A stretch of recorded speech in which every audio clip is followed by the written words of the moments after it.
El título del mensaje de hoy es El camino propuesto por Jesús.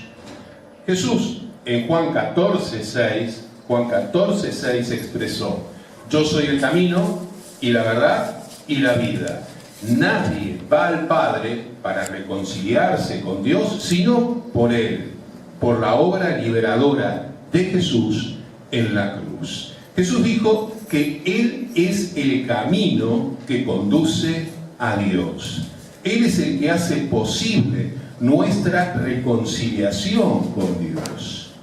Además, Jesús en Mateo capítulo 7, versículos 13 al 14 dijo: entren por la puerta angosta, porque ancha es la puerta y espacioso el camino que lleva a la perdición, y muchos son los que entran por ella.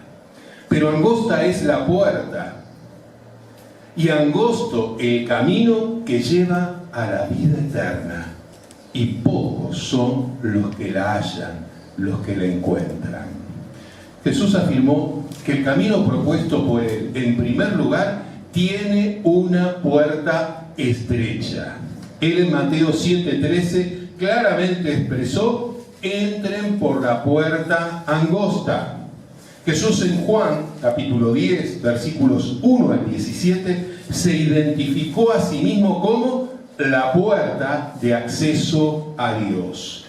Jesús comenzó advirtiendo sobre los peligros que corren las ovejas, en este caso haciendo referencia al pueblo de Dios, a la iglesia.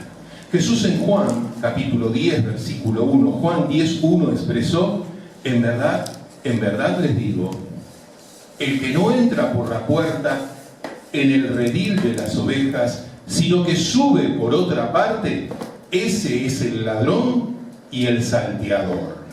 Entonces destacó la función del buen pastor, en particular su función pastoral, de orientar a las ovejas, de orientar al pueblo de Dios.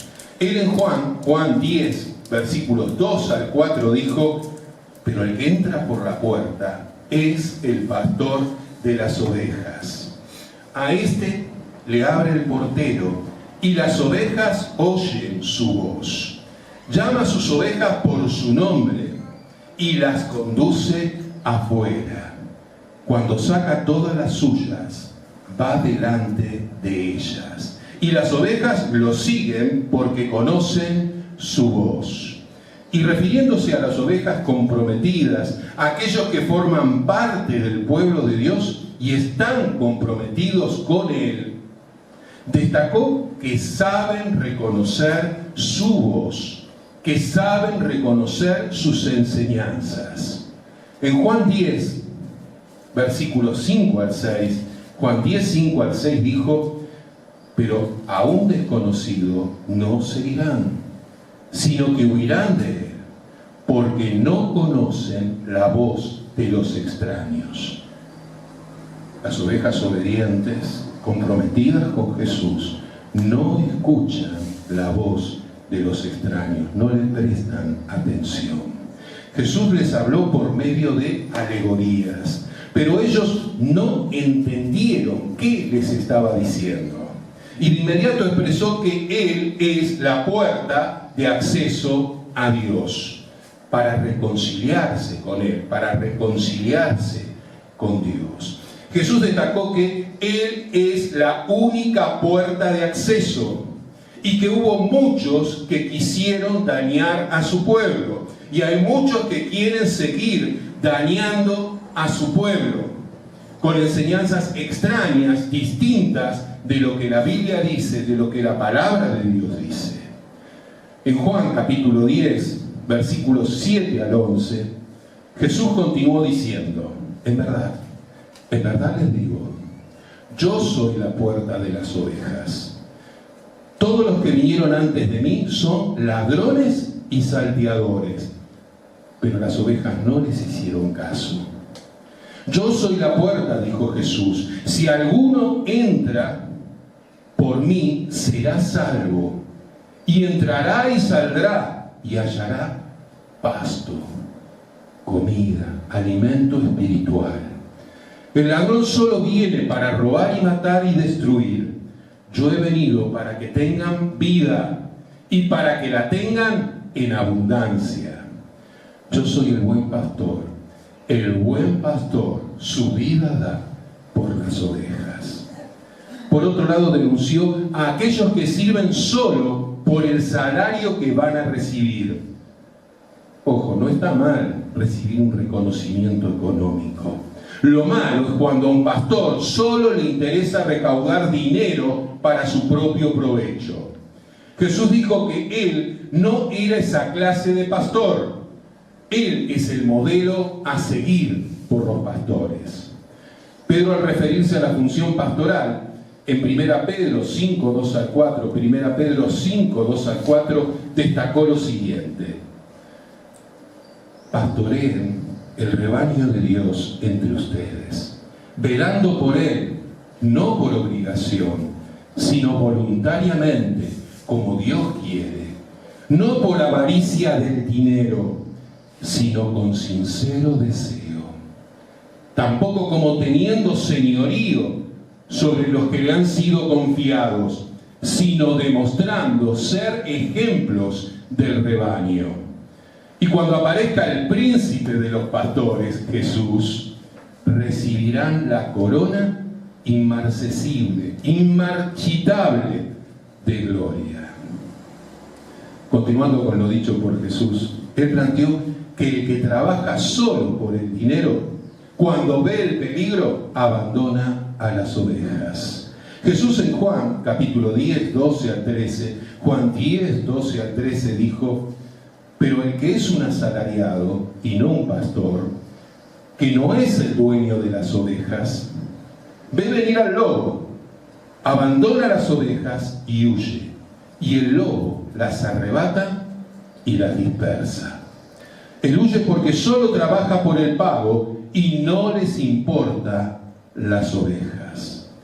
Jesús dijo que Él es el buen pastor y que el redil del cual se ocupa es mucho mayor. Él en Juan 10, 15 al 16 expresó: yo soy, Jesús dijo, yo soy el buen pastor y conozco a mis ovejas y las mías me conocen. De igual manera que el Padre me conoce y yo conozco al Padre y doy mi vida por las ovejas. Tengo otras ovejas que no son de este redil. A esas también me es necesario traerlas. Y oirán mi voz y serán un rebaño con un solo pastor. Finalmente aclara que Él da su vida en favor de los que creen en Él. Y que su entrega en la cruz fue un acto voluntario y que nadie lo obligó a hacerlo. Jesús en Juan 10, 17 al 18 afirmó: por eso el Padre me ama, porque yo doy mi vida para tomarla de nuevo. Jesús dijo: nadie me la quita, la vida, sino que yo la doy de mi propia voluntad. Tengo autoridad para darla y tengo autoridad para tomarla de nuevo. Este mandamiento recibí de mi Padre. Jesús en otra ocasión retomó la ilustración de la puerta. Él a los religiosos de su época les dijo que se esfuercen por entrar por la puerta estrecha.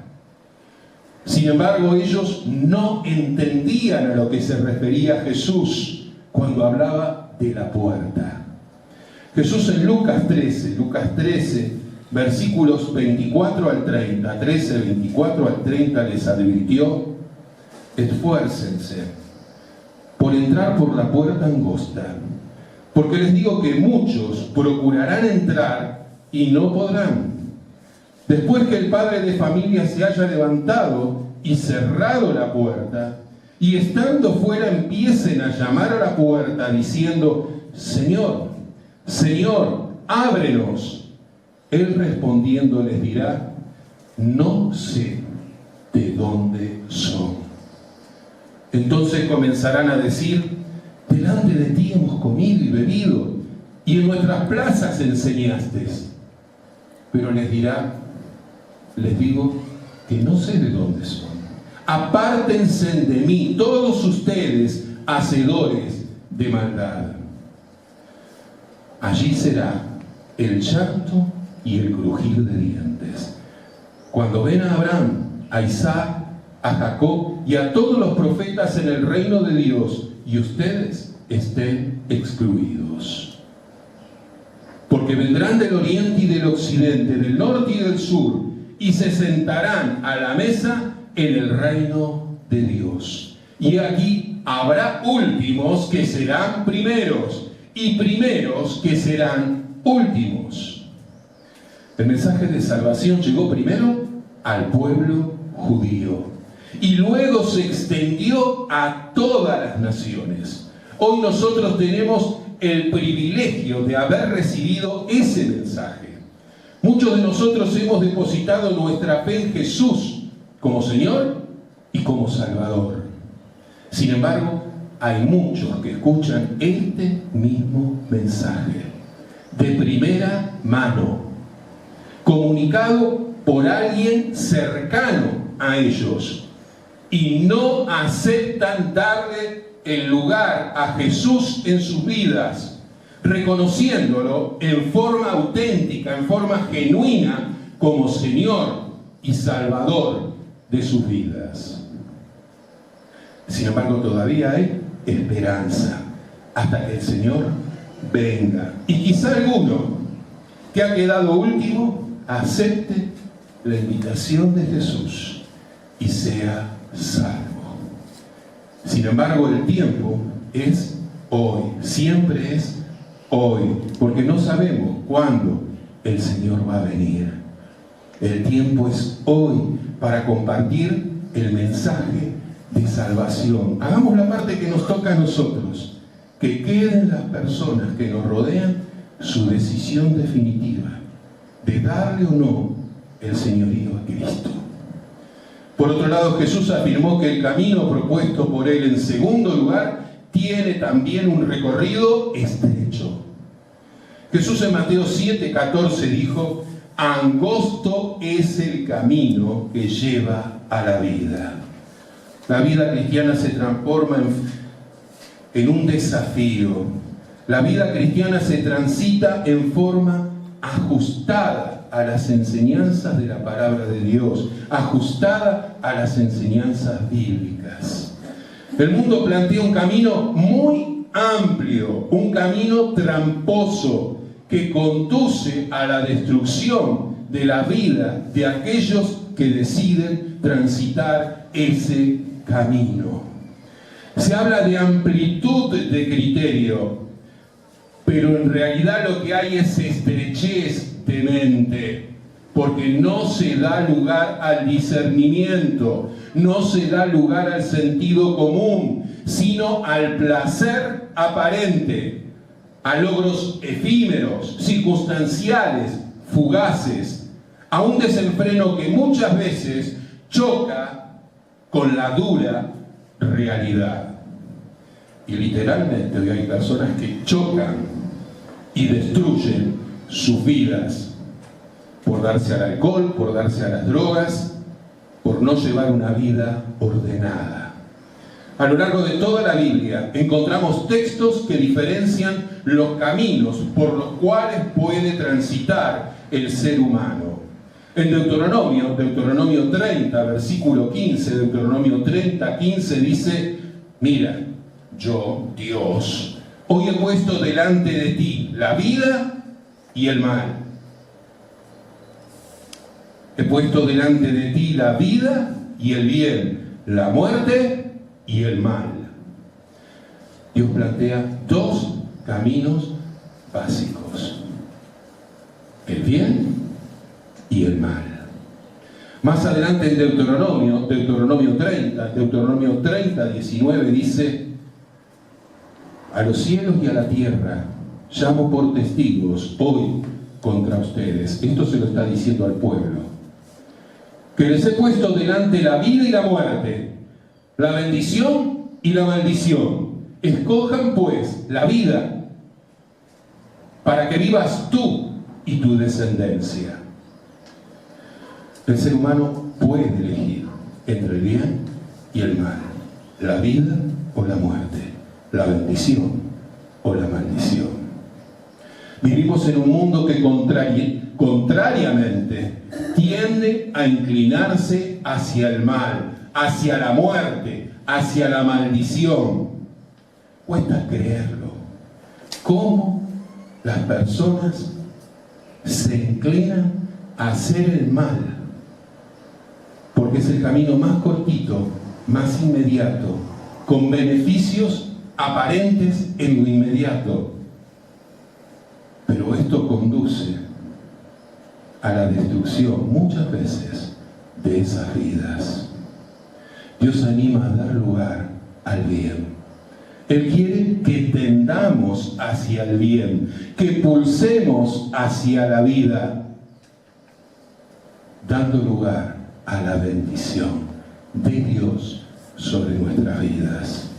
También en Jeremías 21:8, encontramos la siguiente expresión: y a este pueblo dirás, así ha dicho Dios, he aquí que pongo delante de ustedes camino de vida y camino de muerte.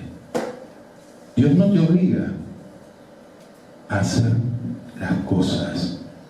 Él te anima y te da la oportunidad de escoger el camino de la vida, o cada uno decide optar por el camino de la muerte y sus consecuencias. Jesús, dice en la Biblia, es el camino, Él es la verdad y Él es la vida. Él muestra cuál es la senda segura, el camino seguro para vida abundante y para vida eterna. Además, Jesús afirmó que el camino propuesto por Él, en tercer lugar, tiene como meta la vida eterna. Jesús destacó la importancia de la vida. Jesús en Mateo 7:14, destacó que hay un camino que lleva a la vida. Jesús en Juan 4:14 dijo, mas el que bebiere del agua que yo le daré, no tendrá sed jamás, sino que el agua que yo le daré será una fuente de agua que salte para vida eterna. Más adelante en Juan, capítulo 5, Juan 5:24 expresó, de cierto les digo, el que oye mi palabra y cree al que me envió, tiene vida eterna, y no vendrá a condenación, mas ha pasado de muerte a vida. Jesús también en Juan 6:40 afirmó, y esta es la voluntad del que me ha enviado, que todo aquel que ve al Hijo y cree en Él tenga vida eterna, y yo le resucitaré en el día postrero. Cuando llegue el juicio final, Dios va a levantarnos junto a aquellos que hemos creído en Él. Continúa afirmando en Juan 6:47, de cierto les digo, el que cree en mí tiene vida eterna. Por otro lado, en Juan 6:36, fíjense, en Juan 6:36 advirtió, el que cree en el Hijo tiene vida eterna, pero el que rehúsa creer en el Hijo no verá la vida, sino que la ira de Dios está sobre él. Asimismo Juan 3:18 dijo, el que en Él cree, en Jesús, no es condenado, pero el que no cree ya ha sido condenado, porque no ha creído en el nombre del unigénito Hijo de Dios. Las personas se condenan a sí mismas. Las personas son las que deciden el camino de bendición, de bien para sus vidas, o el camino de maldición, el camino de mal, que les hace perder el sentido de sus vidas, a la larga o a la corta, haciéndoles perder el propósito eterno. Con relación a esto, Pablo en Romanos 2, 6 al 8 dijo, el cual Dios pagará a cada uno de acuerdo a sus obras. Vida eterna a los que perseverando en bien hacer buscan gloria y honra e inmortalidad. Pero ira y enojo a los que son contenciosos, a los que buscan pelea y no obedecen a la verdad, sino que obedecen a la injusticia. Esto lo afirma Pablo. A modo de aclaración, cabe aclarar que somos salvos por medio de la fe, no por obras, para que nadie se gloríe. Sin embargo, tenemos que tener presente lo que dice en Efesios 2, 8 a 9, donde allí se aclara esto, que somos salvos por fe, no por obras. Sin embargo, en el versículo 10, Efesios 2, 10, Pablo destacó, porque somos hechura suya, hechura de Dios, creados en Cristo Jesús. ¿Para qué? Para buenas obras, las cuales Dios preparó de antemano para que anduviésemos en ellas. Una vida coherente, una experiencia de fe profunda, genuina, da como consecuencia obras, conducta coherentes con la fe que se tiene. Por otro lado, haciendo referencia a la vida eterna y al juicio venidero, en Apocalipsis 20, 12 al 15, Apocalipsis 20, 12 al 15, leemos: y vi a los muertos, grandes y pequeños, de pie ante Dios, y los libros fueron abiertos, y otro libro fue abierto, el cual es el libro de la vida. Y fueron juzgados los muertos por las cosas que estaban escritas en los libros según sus obras.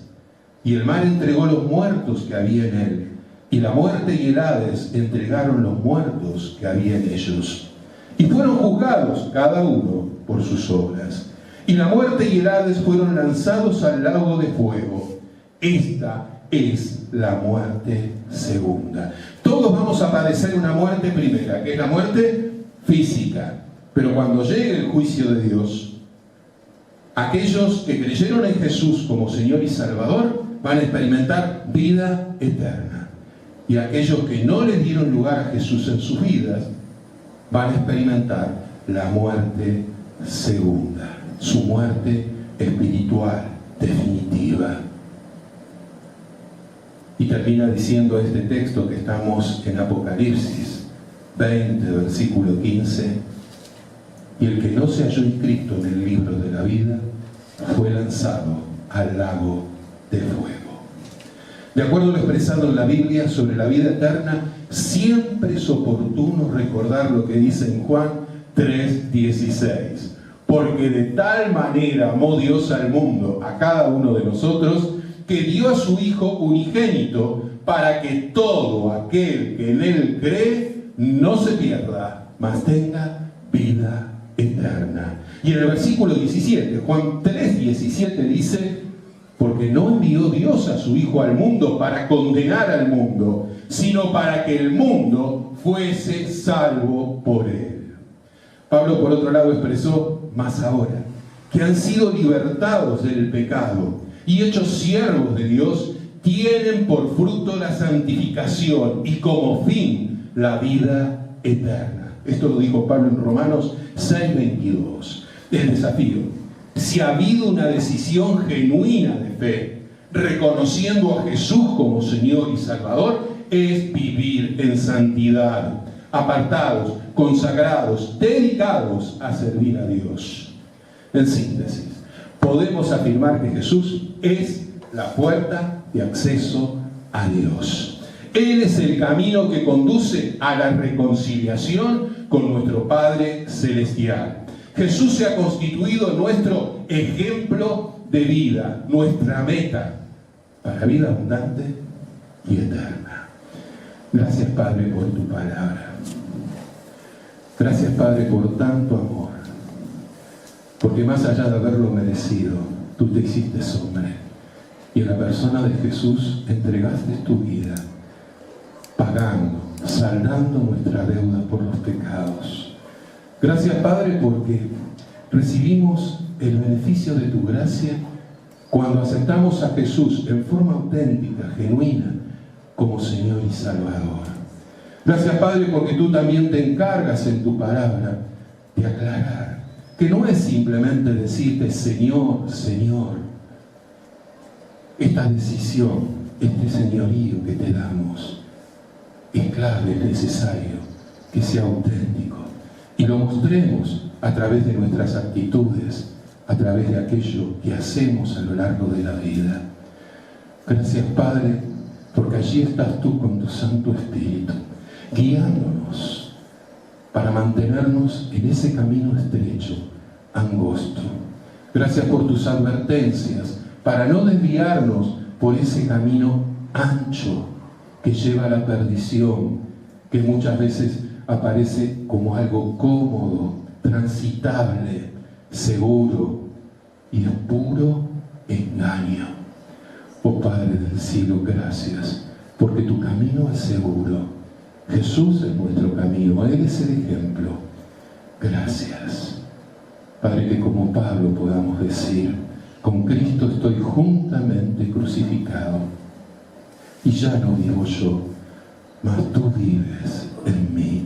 Y lo que ahora vivo en la carne, lo vivo en la fe del Hijo de Dios, el cual me amó y se dio a sí mismo por mí. Gracias por tu obra liberadora en la cruz. Gracias por la oportunidad que nos has dado de ser hijos e hijas tuyas a partir de una experiencia genuina de fe. En Cristo Jesús oramos. Amén y amén.